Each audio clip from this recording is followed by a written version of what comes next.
Hello and a very warm welcome to Meghan and Harry News YouTube channel. Harry has done an interview and revealed more about what happened to him after his service in the army and how he was treated after the death of his mother. And once again it reveals the staggering coldness of the firm. Harry has revealed much while discussing the royal family and his own mental health journey in his new Netflix documentary Heart of Invictus. Harry, who speaks candidly throughout the 5-part episode, discussed the impact of losing his mother, Princess Diana, at a young age, and the effect touring Afghanistan had on him when he admitted that he didn't have the support network around to help. It sounds very similar to the lack of care the firm showed towards Meghan when she was a member of the firm. Harry reveals that the hardest thing at these times was the lack of support. He said, "The biggest struggle for me was the people," he began, adding, "No one around me could really help. I didn't have that support structure, that network, or that expert advice to identify what was really going on with me." He then talked about the moment he realised he needed professional help with his mental health.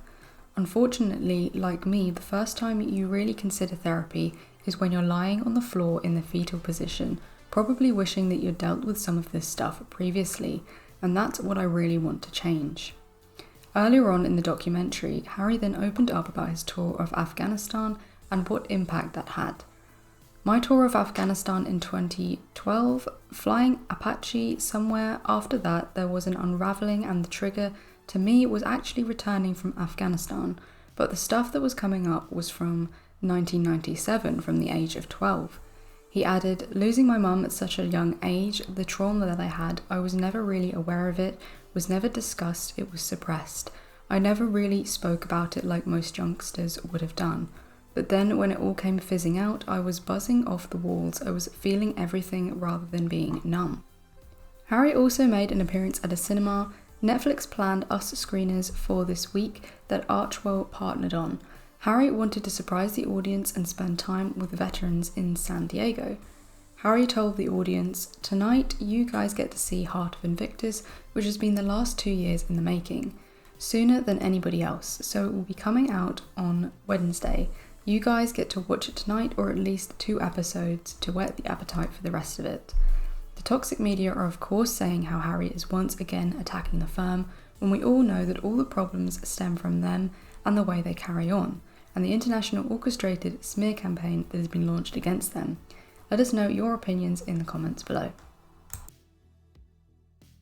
It seems that the toxic media has outdone itself again. Here we see TV host faces backlash for sick joke about Prince Harry. Meghan's pal blasts Patrick Christie's.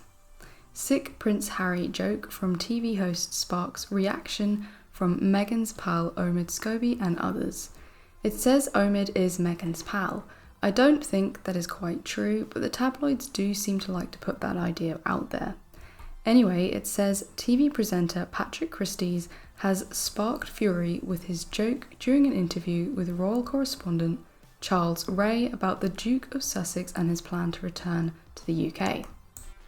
The two TV personalities were discussing the Duke of Sussex's opinion of the crown when the presenter joked it would be hard to choose whether or not he'd shoot James Corden or the Prince with a fake gun. GB News host Christie's received a huge backlash from viewers for the comments, as viewers even complained to Ofcom. Meghan Markle and Harry's friend Omid Scobie also expressed his anger as he posted, "Unlike this country's quality news broadcasters, it seems you can get away with saying just about anything on GB News, including sick jokes about wanting to shoot people, and people wonder why Prince Harry has been so concerned about his security in the UK."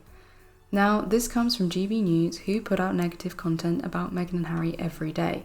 We all know and have seen the likes of Lady Colin Campbell and other Royal Rota reporters appear on Dan Wootton, and they put out completely biased negative content, most of it completely fabricated and distorted, has no relevance to the truth. They create these stories just to give them an excuse to put on a show where they can say negative things about them. Now, the news is supposed to be presented in an unbiased way. It's called objectivity in journalism. To maintain objectivity in journalism, journalists should present the facts whether or not they like or agree with those facts. Objective reporting is meant to portray issues and events in a neutral and unbiased manner, regardless of the writer's opinion or personal beliefs. This and many other news platforms are not objective whatsoever. They are completely biased, and the reason for this is that they are not real news platforms. They are more so a propaganda machine to influence people, and with Meghan and Harry, because they have shown the royal family to be quitting and financing themselves. This new platform and many others are part of an orchestrated hate campaign against them to diminish their popularity. So what did this presenter say? It says, Patrick commented, "What I find interesting about this was just before, I think this flew under the radar a bit for people. Just before Harry and Meghan did their Netflix thing, Harry did a thing with James Corden." He went on, "I tell you what, oh gosh, if you had one fake gun and one fake bullet and you lined up Harry and James Corden, I don't know which one you'd go for."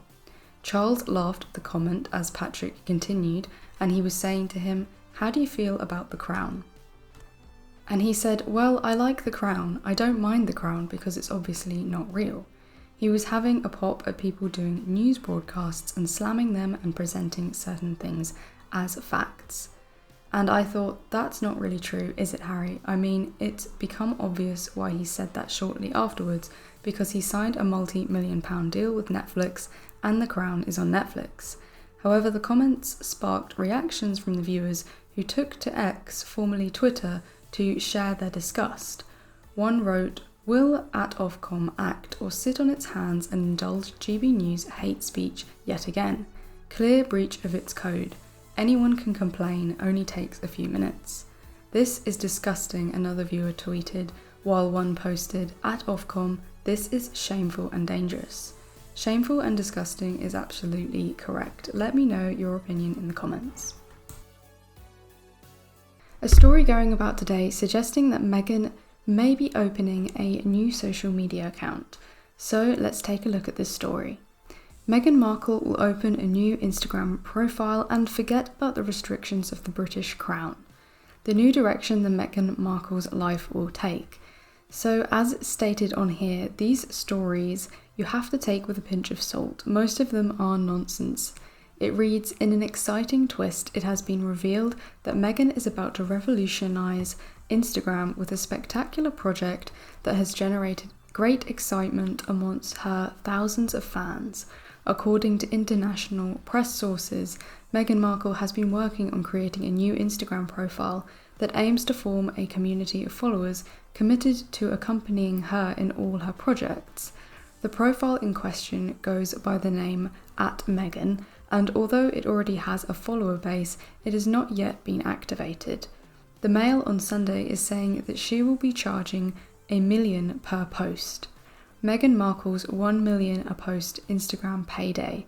Duchess of Sussex is preparing to relaunch herself on social media, and experts say she could earn millions, with everyone in Hollywood talking about it.